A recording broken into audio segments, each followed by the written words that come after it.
ಸಭಾಧ್ಯಕ್ಷರೇ, ಈಗ ಸುರೇಶ್ ಕುಮಾರ್ ಅವರೇ, ಪ್ರಶ್ನೆ ಸಂಖ್ಯೆ 43ನ್ನ ಶಾಲಾ ಶಿಕ್ಷಣ ಹಾಗೂ ಸಾಕ್ಷರತಾ ಸಚಿವರ ಹತ್ರ ನಾನು ಕೇಳ್ತಾ ಇದ್ದೀನಿ. ಮಾನ್ಯ ಅಧ್ಯಕ್ಷರೇ, ಉತ್ತರವನ್ನು ಒದಗಿಸಲಾಗಿದೆ.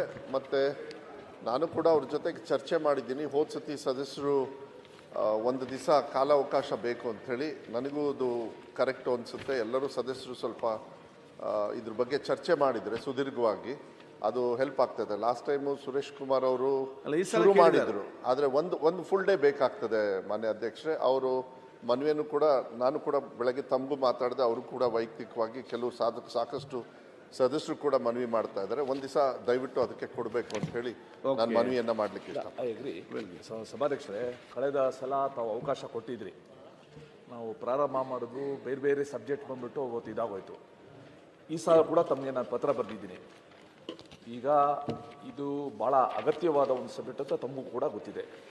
ವಿಶೇಷವಾಗಿ ಇವತ್ತು ಗುರುವಾರ ನಮಗಿರೋದು, ಮನುಷ್ಯಂಗೆ ಬೇಕಾಗಿರೋದು ಫುಡ್ಡು, ಎಜುಕೇಷನು, ಹೆಲ್ತು, ಮೂರು ಕೂಡ ಇವತ್ತಿನ ಸಬ್ಜೆಕ್ಟ್ಸು.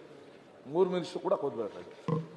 ಮತ್ತು ಇತ್ತೀಚೆಗೆ ಮಾಧ್ಯಮಗಳು ಕೂಡ ಸರ್ಕಾರಿ ಶಾಲೆಗಳ ಬಗ್ಗೆ ಭಾಳ ಬೆಳಕನ್ನು ಚೆಲ್ತಾ ಇವೆ.